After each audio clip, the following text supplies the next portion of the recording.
Vamos a empezar con el último bloque de la asignatura, que es el de probabilidad, que en el libro corresponde con los últimos dos temas.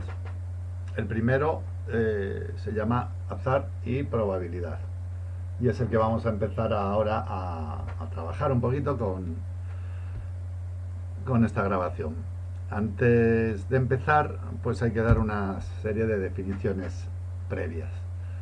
A ver, tipos de experiencias. Tenemos por una parte las experiencias aleatorias, que son aquellas en las que no se puede predecir de antemano cuál va a ser el resultado. Pues todas las experiencias relacionadas con juegos de azar son aleatorias. Me refiero, por ejemplo, a tirar un dado o varios dados, lanzar una moneda 2, 3 veces o varias monedas, extraer una o varias cartas de una baraja, extraer bolas de un bombo, de una urna con bolas de diferente color, y también otras, por ejemplo, pues en una camada de 4 perritos, pues el número de perritas y el número de machos, el número de perritos. O por ejemplo, pues si preguntamos a 10 personas por la calle en edad de ya que puedan votar, pues a qué partido han votado en las últimas elecciones. No sabemos cuál es el resultado. Por otra parte están las experiencias deterministas, que se sabe de antemano cuál va a ser el resultado. Pues todas las relacionadas, digamos, con las ciencias, ¿no? Bueno, todas, muchas de ellas. Pues saber a qué temperatura hierve el agua a nivel del mar,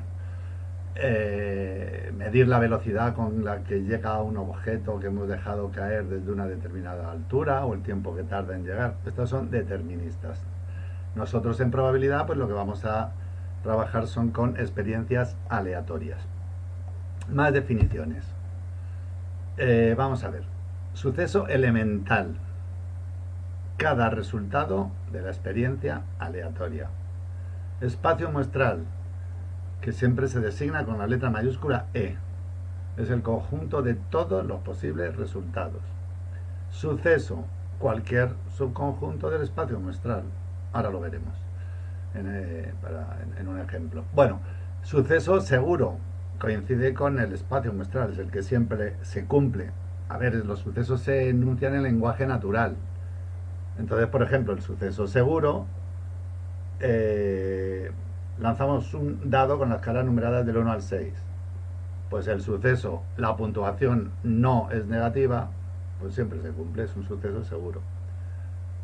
Suceso imposible, el que nunca se cumple, el que nunca se verifica.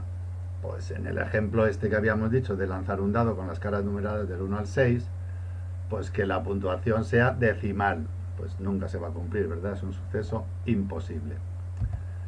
Vamos a ver ejemplos para concretar, sobre todo la diferencia entre suceso y suceso elemental. Experiencia, extraemos una carta de una baraja de 40 cartas. ¿Cuál sería el espacio muestral? Pues el conjunto formado por todos los sucesos elementales, que serían descritos de una manera ordenada, ya lo veis, as de oros, as de copas, as de bastos, as de espadas, dos de oros, etcétera, etcétera. Al final, para referirme a sota, caballo y rey, he puesto como en la baraja francesa o inglesa, no sé cuál es. JQIR, ¿vale? Rey de oro, rey de copa, rey de bastos, tal. 40 elementos, importante. Suceso, sale una carta de espadas. Pues cuando se verifica, pues ahí lo tenéis, ¿no? Cuando sale el as, el 2, el 3 o cualquiera de las cartas de espadas, ¿no? Pero está enunciado en lenguaje natural. Y como veis, es un subconjunto de una parte del espacio muestral. B, sale una figura. Pues todas las figuras, sota, caballo y rey de los 4 palos, ¿verdad? Un subconjunto, como veis, de el espacio muestral. Otro ejemplo, lanzamos una moneda 3 veces. C será cara, X será cruz. Posibles resultados. Siempre que se describan es importante mantener un orden, no hacerlo de manera aleatoria los que nos vengan a la cabeza.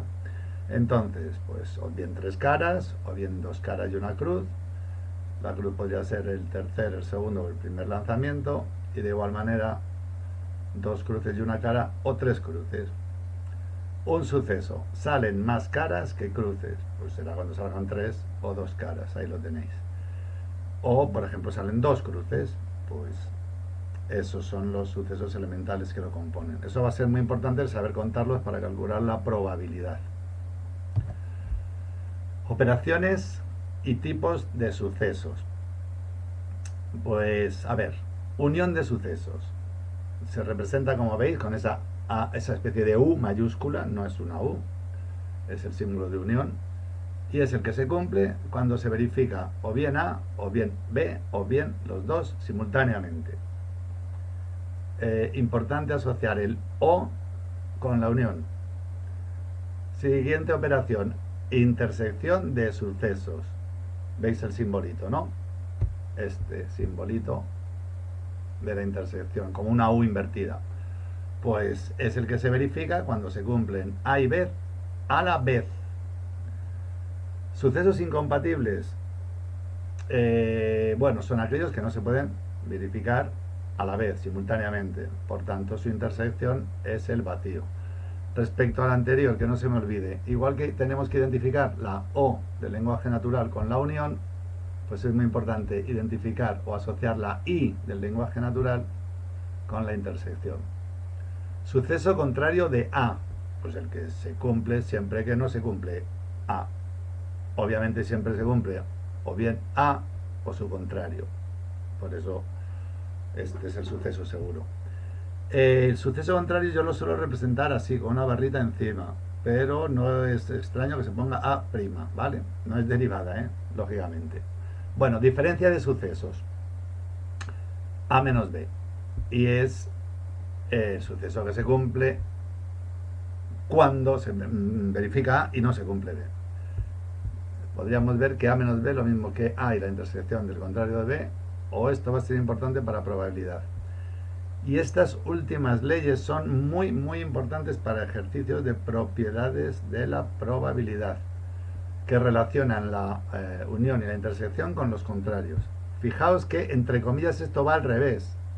El contrario de la unión es la intersección de los contrarios.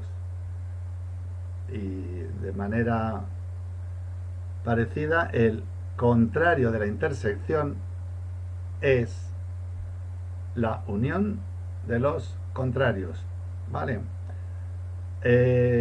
Para ver estas propiedades y para tener una idea, he puesto aquí los gráficos que vienen en el libro. Estos se llaman diagramas de Venn. Entonces, este sería A, el de contorno redondeado, y el cuadrilátero sería B.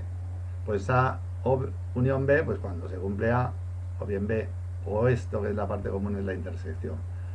Intersección, pues la parte común de A y B, que sería esta figurita. A menos B, pues ya lo veis, ¿no? Cuando se cumple A y no se cumple B. Hay que quitar esto, que es lo que ponía yo antes. A menos la intersección de A y B. Y el complementario o contrario, pues si A es el óvalo, pues todo lo que está fuera es el contrario de B. ¿De acuerdo?